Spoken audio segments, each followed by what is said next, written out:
네, 할렐루야. 부활의 주님을 찬양합니다. 아멘.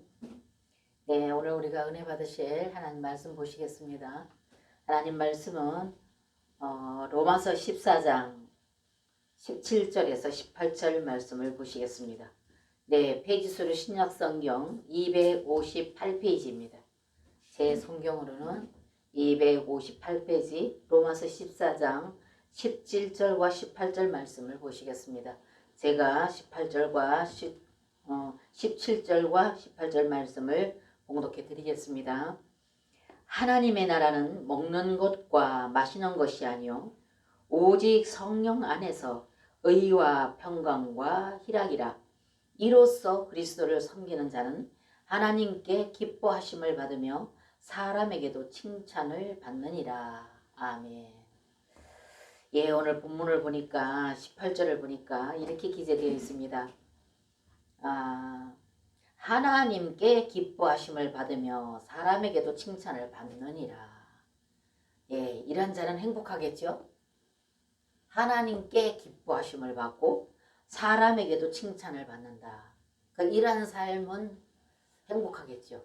뭐 어떤 것보다도 이렇게 우리가 하나님으로부터 기뻐하심을 받고 또 사람으로부터 칭찬을 받는 이런 생활이라면 이보다 더 행복은 없을 것 같습니다. 예, 오늘은 여러분 부활주일이죠. 부활주일인데 우리가 이 부활주일을 통해서 하나님 말씀을 우리가 보는데요. 그러니까 대개 보면은 하나님께서 성육신 하셔서 육신을 입고 오셨고요. 그 다음에 우리 죄로 인해서 대속의 죽음을 죽으셨고, 그 다음에 다시 또 그분은 부활하셨고, 부활하신 주님은 승천하셔서 오늘은 생명 주는 영으로서 다시 우리 가운데 오셔서 우리를 다스리고 통치하시는 우리 영안에 와 계시는 그런 하나님이시죠. 그래서 오늘 부활주일이라고 우리가 부활 예배를 이제 이렇게 곳곳에서 많이 아마 부활주일 예배를 드릴 겁니다. 근데 이렇게 오셔서 죽으시고 부활하시고 생명을 주는 영으로서 다시 오셔서 우리 가운데 오셔서 우리를 다스리고 통치하시는, 이거는 여러분들 뭐 계속 예배 때마다 이 말씀 나오지 않습니까? 그래서 이거는 이미 그분이 이뤄놓으신 기정사실인 사건입니다. 그래서 이 기정사실인 이 사건을 여러분과 제가 오늘 부활주일이라고 해서 예배를 드리는데, 그러면 여러분과 제가 오늘 부활주일 예배를 드리는 이 예배의 의미가, 부활의 이 의미가, 그럼 그분이 왜 이렇게 이 과정을 겪으셔서 오늘날 생명 주는 영으로서 우리 가운데 오셔서 우리를 다스리고 통치하셔서 직접 그분이 일을 하시는가? 그럼 그렇게 과정을 겪으시고 그렇게 부활하신 예수 그리스도, 영으로 우리 가운데 오셔서 우리를 다스리시는 그 그리스도, 이분 앞에 그분은 이렇게 오신 그 의미가 무엇일까? 목적이 무엇일까? 그렇다면 우리는 그 의미를 분명히 알고 그분이 그렇게 오신 그 목적을 분명히 우리가 깨달아서, 그럼 우리는 그 부활하신 주님 앞에 우리가 어떻게 서야 될까? 이것이 가장 중요하지 않겠습니까? 그래서 부활주 예배를 드린다 그러면은 이것이 먼저 중점이 되어지고, 그렇게 부활해서 오신 그 주님이 그렇게 오실 때에는 목적이 있으실 것이고, 그럼 그 목적이 무엇인지 우리가 분별하고 깨달아서 그분이 목적하신 그 뜻에, 그 목적하신 그 뜻에 우리가 부합되이 우리가 행해야 되는, 이것이 바로 부활의 주님 앞에 예배드리는 의미가 될 것이고, 이것이 우리가 합당한 예배가 되지 않을까, 그렇게 저는 생각을 해봤습니다. 그래서 기증사실화된 이 사건에 대해서 또 이렇게 다시 이것에 대해서 말하는 것보다도 기증사실인 그 사건을 통해서 오신 그분의 목적이 무엇이며, 그럼 그분의 목적에 따라서 우리는 어떻게 서야 되겠으며 우리가 어떻게 행해야 되겠으며, 이것을 알고 우리는 그 부활주일의 의미를 분명히 깨달아서 부활하신 그분은 그냥 부활주일날만 계시는 것이 아니라 항상 우리 가운데 계시지 않습니까? 그렇기 때문에 그러한 의미를 분명히 깨달아서 우리가 그분 앞에 어떻게 서야 되는가, 이것이 더 중점적이고 이것이 가장 귀하지 않을까, 이것이 더 우리 부활 예배를 드리는 우리에게 더 이게 소중하지 않을까. 그래서 제가 오늘 이 본문을 잡았는데요. 아마 여기에서 이 본문을 읽었을 적에 여러분들이 생각할 때 오늘 부활주일인데, 오늘 부활절인데 왜 목사님 말씀을 이 말씀 하시지? 이렇게 생각하실 수도 있어요. 근데 제가 조금 전에 말씀드렸듯이 뭐 그분이 뭐 오셔서 부활하시고 뭐 새벽 미명에 오셨고 뭐 무덤에 가셨고 이런 거 어떤 그런 그 말씀보다도 오늘 이 말씀을 통해서 말씀드렸듯이 그렇게 부활해서 오신 그분은 기정사실인데, 오신 그분은 기정사실인데, 그럼 그분이 그렇게 오셨을 적에는 목적이 있었을 거고, 그럼 그분이 목적이 무엇이며 그 목적을 우리가 깨달아서 그 목적하신 바에 우리가 따라서 순종하며 사는 이것이 합당한 믿음 생활 아닐까, 이렇게 생각을 해서 제가 오늘 이 본문을 잡았다는 것입니다. 여러분들 자세히 보시겠습니다. 그리고 그렇게 제가 말씀드리고 17절을 다시 봅니다. 자, 17절을 여러분들 한번 보시겠습니다. 자, 17절. 하나님의 나라는 먹는 것과 마시는 것이 아니요 오직 성령 안에서 의와 평강과 희락이라, 이렇게 말씀하셨죠. 17절에. 하나님의 나라는 먹는 것과 마시는 것이 아니요 이랬어요. 그럼 하나님의 나라, 그 하나님의 나라는 무엇을 바랄까요? 여러분들이 그냥 하나님 나라라면 그냥 뭐 이렇게 받아들일 수도 있는데, 우리가 이것을 한번 깊이 한번 본다면 하나님 나라는 그랬거든요.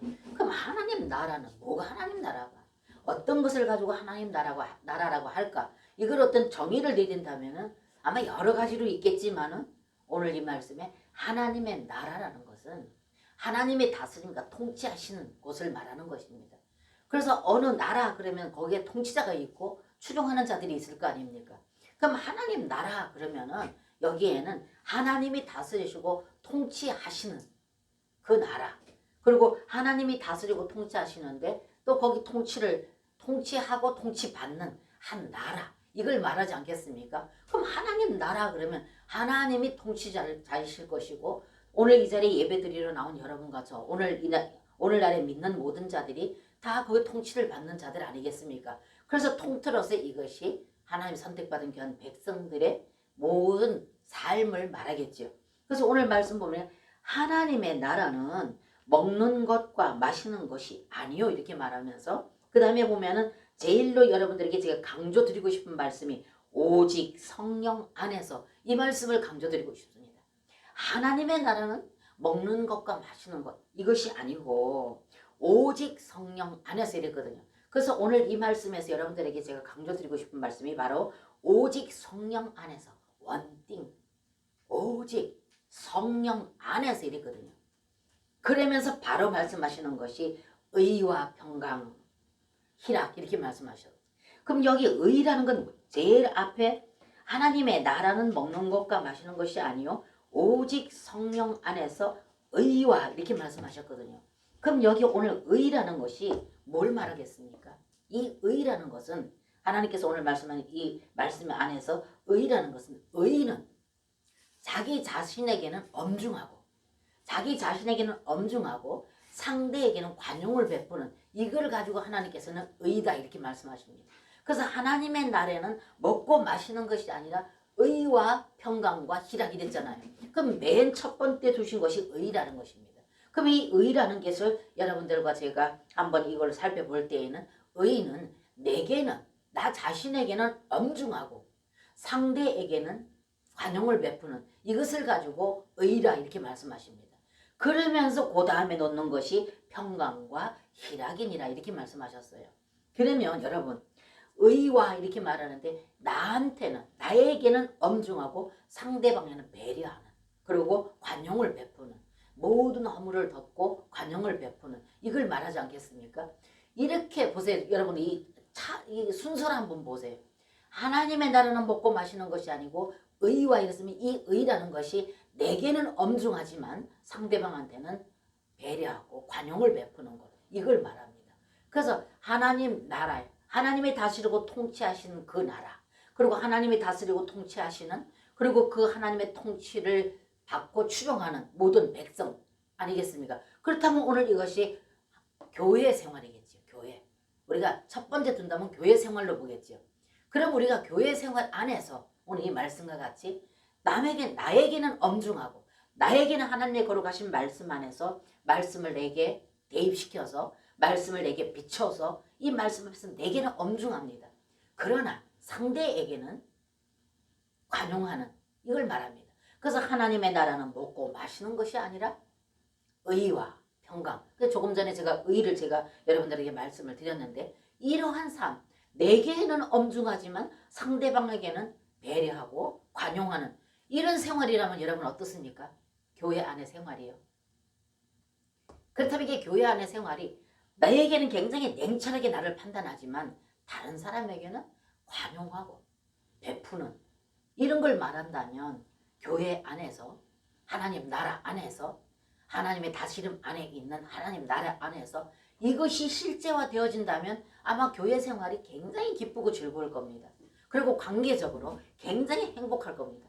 내게는 엄중하고 상대방에게는 관용하는 이런 모든 그 교회 안의 지체들이 이렇게 교회 안에서 활동을 하고 실제가 되어진다면 이 교회 안에는 평강하고 희락이 있을 수밖에 없다 그 말이죠. 그렇지 않겠습니까? 오늘 말씀해 보니까 그렇게 말씀하셨어요. 그런데 그리고 여기 오늘 보니까 의와 평강과 희락이다 이렇게 말씀하셨어요.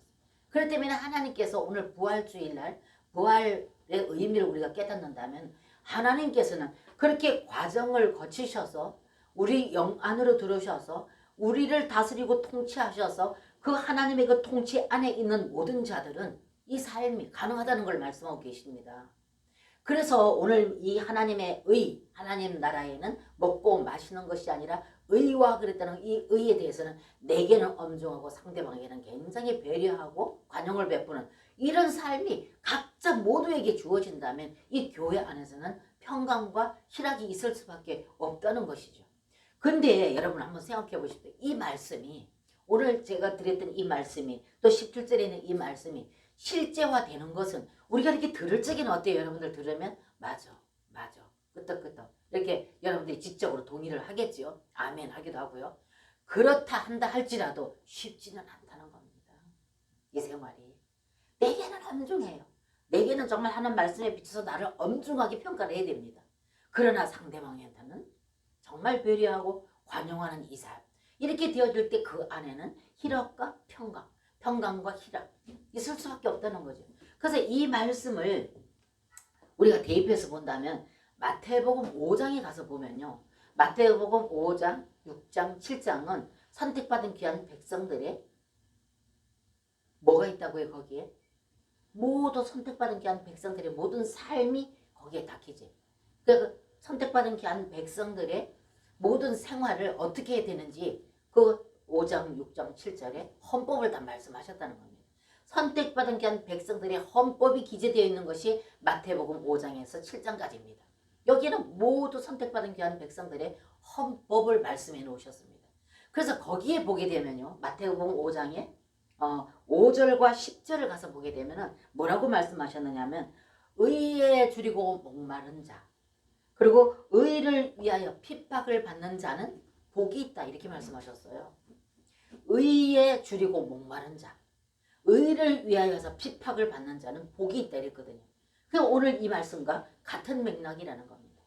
역시 그 의를 통해서 나한테는 냉철하게 하나님 말씀을 비춰서 나를 판단해야 되겠지만 상대방한테는 굉장히 배려하고 이렇게 되다 보니까 그를 인해서 핍박을 받고 그리고 의에 늘 목말라서 내가 그 삶을 실제적인 그 삶을 실천해 살기 위해서 나는 그렇게 할 수 없지만은 우리 주 하나님께서는 과정을 거치시고 그 영으로 오늘날 우리 영 안에 들으셔서 내 생각을 내 감정을 내 의지를 다스려 통치해 주시기 위해서 그렇게 오셨다고 하지 않았습니까? 지금까지. 그럼 그렇게 과정을 겪으셔서 우리 영 안으로까지 들으실 수 있도록 과정을 거친 그분이 오늘날 내 영 안에 오셔서 나의 모든 생각 나의 모든 감정 나의 모든 그 의를 그 의지를 다스리시기 위해서 그렇게 오셨다 그러지 않습니까? 때문에 나는 할 수 없지만 나는 그렇게 살려고 하면 나에게는 오늘 여러분들에게 제가 엄중하고 상대방한테는 배려를 베푸는 관용하는 이 삶이 들을 적에는 그것이 맞다고 생각되어지만 실제적으로 내가 사는 것에는 역부족이고 만만치 않다는 겁니다. 그래서 하나님께서 그 과정을 다 거치시고 영으로 우리 영 안으로 들어오셔서 나의 모든 생각 나의 모든 감정 나의 모든 그 의지를 다스려 통치하셔서 그 삶을 그렇게 살 수 있도록 하시기 위해서 오셨다는 것입니다. 그래서 지금까지 여러분과 제가 나눴던 것이 그 영으로 오신 그분이 오늘날 우리 영 안에서 나를 다스려 통치하신다. 그래서 모든 관계에서 어려움을 겪게 되어지고 힘들어지는 것이 뭡니까? 내 감정이죠. 내 생각이죠. 내 의지지요. 그래서 내 생각과 맞지 않으면 불협화음이 일어나고 내가 어떤 것으로 인해서 감정이 생김으로 인해서 관계가 힘들어지고 이 모든 것이 혼적인 생명이라는 거예요. 이 혼이 뭐라 그랬습니까? 정신적인 영역인데 생각, 감정, 의지라 그러지 않습니까? 그래서 이 모든 내 생각, 내 감정, 내 의지가 계속 손상을 받고 상대방을 통해서 관계를 통해서 손상을 입게 되면 그것 때문에 고통을 받게 되고 고통스러운 그 고통이 상대방에게 반사되게 돼 있다는 것입니다. 그래서 관계가 힘들어지고 고통스러워지는 희락과 화평, 평강 이거하고는 거리가 멀어지는 그래서 하나님께서는 우리를 사랑하셔서 우리가 그러한 삶을 살고 그렇게 희락과 평강을 누리게 하기 위해서 죽으시고 부활하셔서 부활 생명으로 우리 가운데 오셨다는 겁니다. 그래서 오늘 부활의 의미가 기정사실화돼서 오신 그 주님을 다시 우리가 그걸 또 다시 말하기보다는 그 기정사실은 우리가 기정사실로 받아들이고 이 사실을 통해서 그분이 그렇게 오신 목적이 무엇일까? 그렇다면 또 그렇게 오신 그 목적 안에서 우리는 어떻게 그분을 받아들이고 어떻게 그분과의 관계 가운데서 어떻게 내가 교회 안에서 하나님 나라 안에서 이러한 삶을 살까? 이것이 귀중하다는 겁니다. 그래서 오늘 말씀해 보니까 하나님 나라에는 먹는 것과 마시는 것이 아니요 오직 성령 안에서 의와 평강과 희락이니라. 그리고 18절에 가서 이로써 그리스도를 섬기는 자. 그 여기 이로써 하는 것은 17절에 있는 말씀을 가지고 말씀하지 않겠습니까? 이로써 17절에 있는 그 말씀을 가지고 이로써 이렇게 말씀하십니다. 18절에. 그래서 이로써 그리스도를 섬기는 자는 하나님께 기뻐하심을 받으며 사람에게도 칭찬을 받느니라. 제가 서두에 말씀드렸듯이 하나님께 기뻐하심을 받고 사람에게 칭찬을 받는 생활이라면 그 삶이 실제라면 이거보다 더 행복한 삶은 없을 것이다. 제가 말씀드렸던 것처럼 오늘 이 말씀에 17절에 있는 말씀을 18절에 대변을 해서 그 말씀을 해주고 계십니다. 그래서 오늘 여러분 이렇게 여러분과 제가 이렇게 말씀하시는 이 말씀을 들을 적에는 우리가 그것을 맞다고 우리가 같이 공감을 하고 같이 우리가 이렇게 또 지적으로 끄떡끄떡하고 아멘 하기도 하겠지만 실제적으로 사는 그렇게 실제적인 그 삶을 살아내는 것은 우리로서는 감당하기가 쉽지 않고 어렵다는 것입니다. 그래서 그분이 그 영으로 우리 안으로 오셔서 우리의 모든 그 혼생명인 혼적인 생각인 생각, 감정, 의지 이런 것들을 그분이 다스려 통치하셔서 우리는 그분의 그 다스림과 통치 안에서 이 모든 것이 되어질 수 있는 실행이 될 수 있도록 하시기 위해서 오셨다는 것입니다. 그럼 그것이 실행이 되면 뭐가 오겠습니까? 희락과 평강이 오겠죠. 그래서 오늘 부활의 의미에서 그분이 부활하시고 생명적인 영으로 오신 것은 바로 이렇게 우리에게 이 은혜를 주시고 이 복을 우리에게 주시기 위해서 그렇게 오셨다는 것입니다.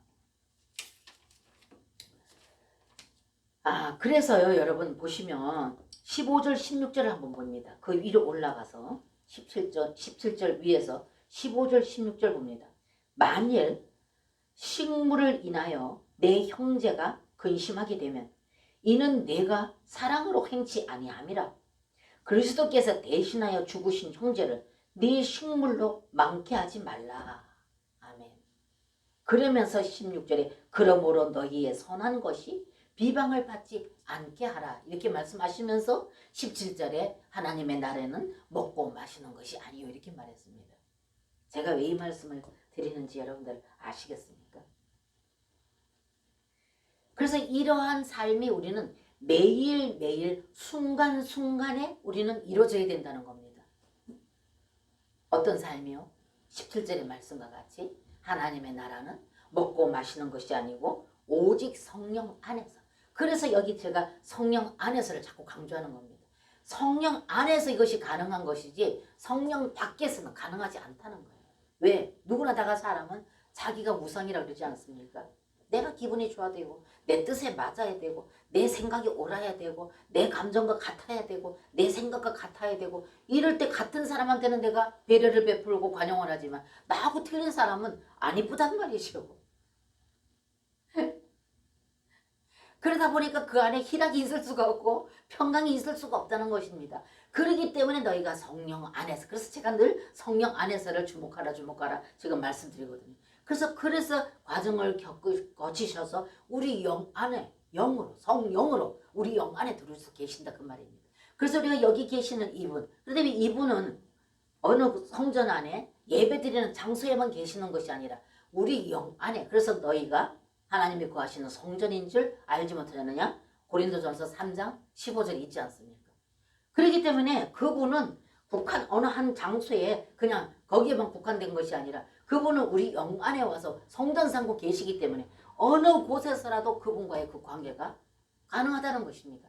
그래서 성령 안에서 의와 희락과 평강이니라 이렇게 말씀하셨어요.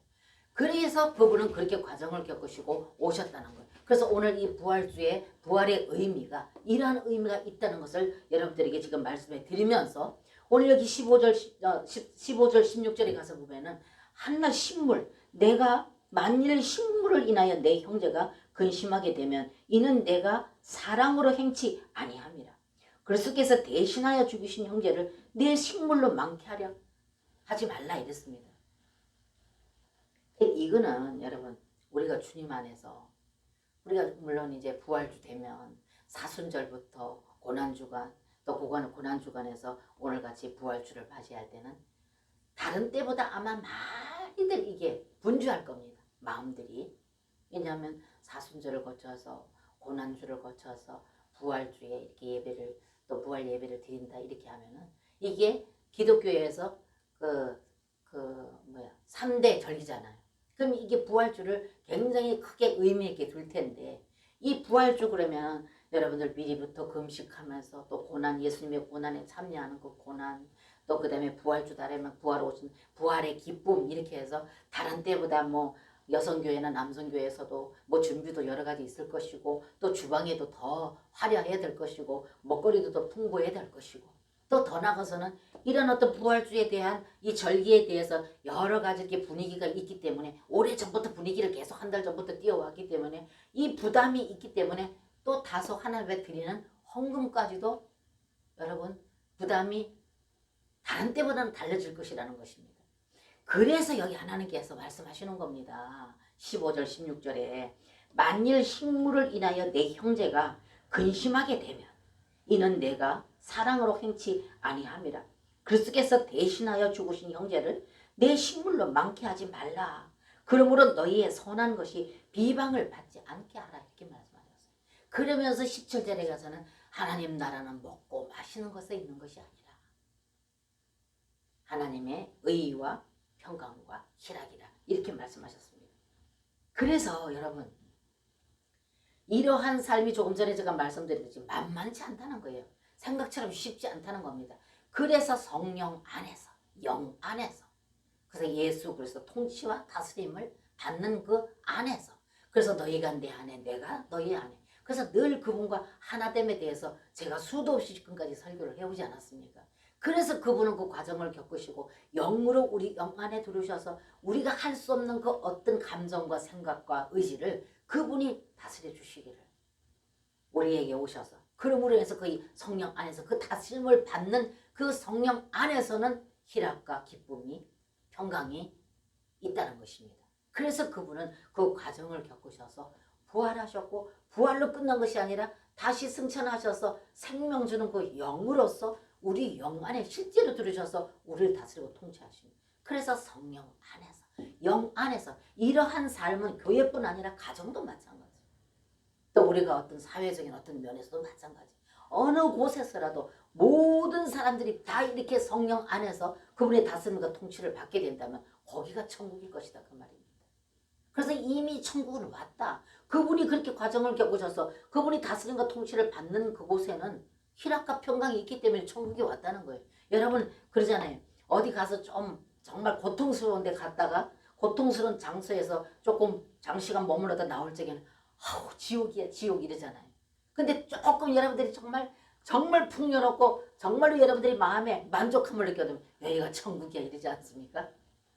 그렇듯이 이미 그분이 이렇게 성령으로 영으로 과정을 거치시고 영으로 우리 가운데 오셔서 우리를 다스려서 천국 되게 하셔서 오셨단 말입니다. 그래서 천국은 어느 날에 죽어서 가는 것이 아니라 이 땅에 이미 이루어졌다고요. 그분이 오셔서.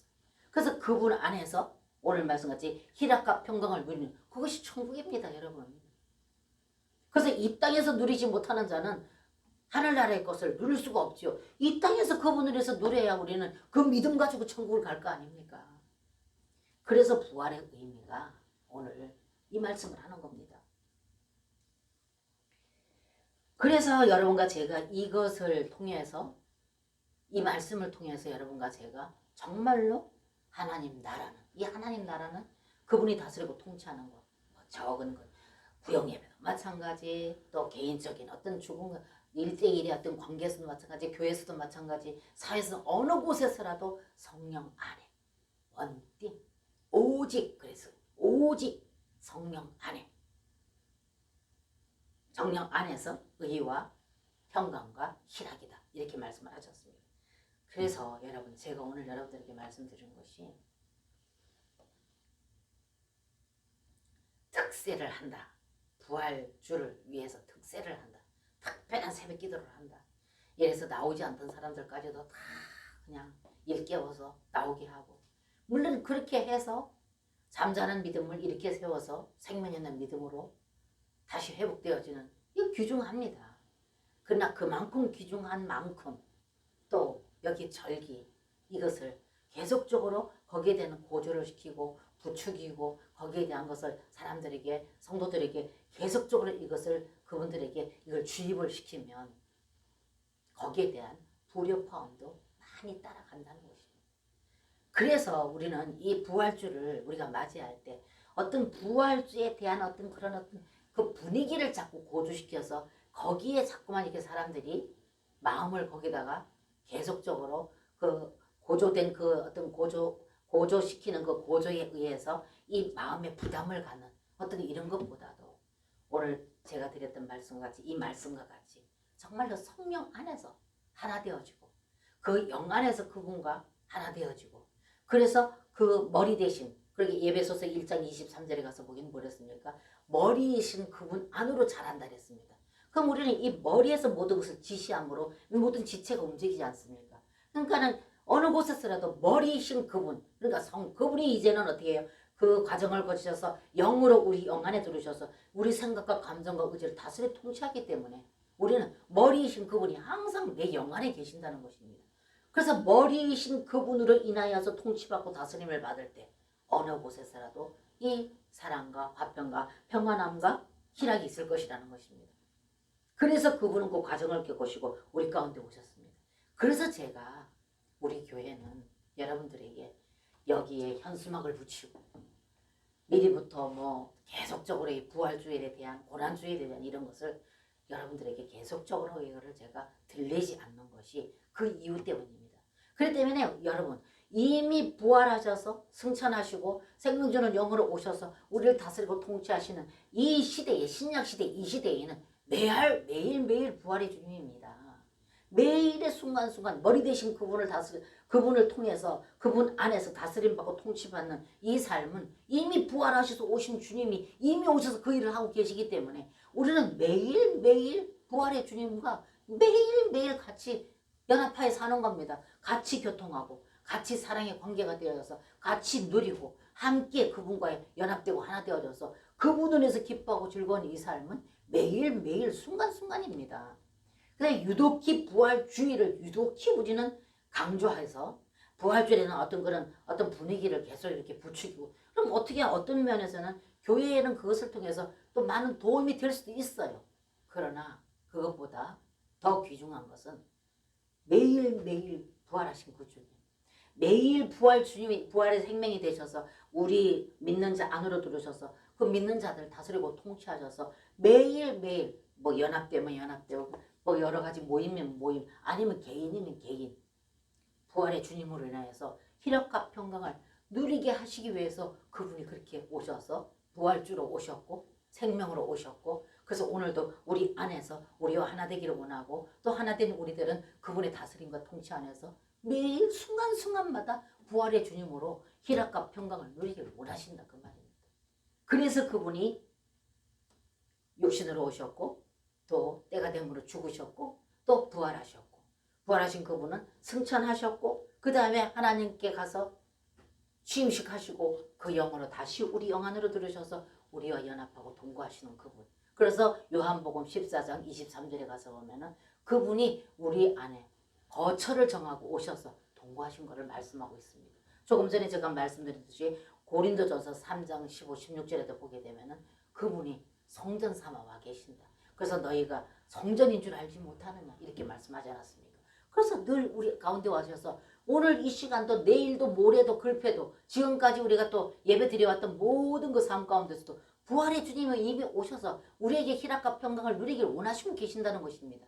그렇기 때문에 그분은 늘 부활의 주님이 오셔서 우리에게 기쁨과 희락을 주시기 위해서 오신 것이 벌써 2000년 전이라는 겁니다. 그렇기 때문에 여러분과 저는 이런 주님과 함께 연합할 때 매일매일 부활주입니다. 매일매일이 부활의 날입니다. 순간순간이 부활의 날입니다. 그렇기 때문에 유득히 부활주일이라는 것을 다시 상기시키셔서 부활의 주님을 다시 상기해보는 이런 차원에서는 물론 부활주일을 말씀드리는 것도 또 같이 이거 부활주일에 대한 것을 인식하는 것도 좋겠지만 과다하면 이것이 과다하고 다른 주일보다도 뭔가 좀 달리 어떤 그런 분위기고죠. 또 뭐 달리 어떤 것도 행사 이런 것을 하게 되면 물론 그것도 좋겠지만 그걸 위해서 얻는 것도 있겠지만 오늘 말씀과 같이 연약한 지체들, 부족한 지체들, 정말 나약한 지체들은 혹여라도 그런 일로 인하여서 다치는 경우도 없잖아 있다는 것입니다. 그래서 아픔을 겪고 때로는 소외감도 느끼고 아니면 더 연약한 이게 상대적으로 내가 더 연약함을 느껴서 좌절하고 낙심하는 이런 일들도 없잖아 있다는 것입니다. 그렇기 때문에 특별히 부활주일이라는 것을 너무나도 강조하는 이런 것보다도 매일매일에서 부활주 되신 그 주님을 만나고 경험하고 체험해서 그 주님을 해서 희락과 평강을 누리는 이것이 바로 오늘날의 부활의 주님을 우리는 인식하고 받아들이고 믿는 이 믿음이 더 중요하지 않겠는가. 그래서 부활 이미 기정사실화 되어 있는 부활하신 주님을 우리는 그 주님이 그렇게 오셨을 때는 목적이 있을 거고 그 목적 제가 말씀드렸습니다. 그 목적이 있지만은 그렇게 살기는 우리는 역부족이기 때문에 그래서 그분은 과정을 거치셔서 영으로서 우리 안으로 들어와서 우리를 다스리고 통치하시기를 원하셔서 오셨다. 그래서 우리는 그분을 믿어서 그분에게 이것을 그대로 그 믿음을 받아들여서 그분에게 우리가 반응할 때 그분은 내 안에서 내 생각을 내 감정을 내 의지를 그분이 다스리 통치하심으로 인해서 우리는 그분의 다스림과 통치 안에서 희락과 평강을 누리고 내게는 엄중하고 상대방에는 관용을 베푸는 이 삶이 되어지는 그래서 교회 안에서 희락과 기쁨 가정에서 희락과 기쁨 아니면 어느 곳에서라도 우리는 희락과 기쁨이 되는 그래서 마태복음 5장에서 하나님께서 마태복음 5장 6장 7장은 선택받은 귀한 백성들이 헌법을 말씀하셨다 그러지 않았습니까? 그 마태복음 5장에 가서 보기에는 소금의 비유 들지 않았습니까? 너희는 소금이니 만일 소금이 맛을 잃으면 그 소금이 맛을 잃으면 어떻게 한다고요? 그 맛을 잃으면 무엇이 유익하겠느냐? 다만 그것을 갖다가 버려서 사람들 발에 밟힐 뿐이다 그랬거든요. 그렇기 때문에 소금이라는 것이 어떤 역할을 합니까? 부패된 것을 막아주는 짠 맛을. 그래서 지금은 냉장고가 있고 그러니까 그렇지만은 냉장고 없는 그런 시대는 모두 부패된 것을 부패를 막는 것은 소금으로 막지 않았습니까? 다 염전하고 그래가지고. 그래서 그것을 가지고 그걸 보존했듯이 이 소금이라는 것은 짠맛 부패된 것을 방지해주고 아니면 음식에 간을 맞게 함으로 말미암아서 그 모든 사람들이 즐겨 먹는 그 음식에 기쁨과 희락을 준다는 것입니다. 그래서 그 맛을 잃으면 짠맛을 잃으면 그래서 적당히 음식에 넣으면 그거는 많은 사람들에게 그 음식으로 인해서 활력을 일으키고 기쁨을 주게 되고 또 부패된 곳, 썩는 곳 정말로 많은 어떤 어둠이 세력이 있는 이런 곳에서 부패된 그곳에는 소금으로 인해서 그것을 막아줄 수 있는 그래서 하나님께서는 믿는 선택된 귀한 백성들을 비유를 들기를 너희는 세상의 소금이니 빛이니 이렇게 말씀하지 않았습니까? 그래서 우리 부활주 대신 예수 그리스도 그분이 실제로 직접 오셔서 우리 안에서 우리의 생각을 통해 우리의 감정을 통해 우리 의지를 통해서 그분이 다스려 통치하셔서 우리에게 희락과 기쁨을 주시기 위해서 그분은 이렇게 오셨다는 것입니다. 그래서 오늘 여러분과 제가 이 부활주를 맞이하여서 그분이 오신 그 목적과 그렇게 과정을 겪으시고 부활하시고 승천하셔서 우리 영안에 오신 이 분이 나와의 어떤 관계이며 그분은 그렇게 오신 이유와 목적이 무엇인지 이것을 아는 것이 중요하다. 그래서 오늘 제가 이 말씀을 서두에부터 오늘 이 로마서 이 말씀을 여러분과 제가 나눠봤습니다. 그래서 여러분과 제가 오늘 이 말씀을 통해서 더 다시 읽어보시고 다시 또 여러분들이 기도하는 마음으로 읽으면서 다시 들어보시면 아마 그 은혜가 오늘 제가 여러분들에게 제공한 것보다 그분이 직접 여러분께 더 풍성한 은혜를 부으셔서 여러분들이 그 안에서 더 큰 희락과 기쁨과 평안이 넘쳐나는 그런 삶이 되어지는 그런 축복이 있으시기를 주님의 이름으로 축복합니다. 아멘.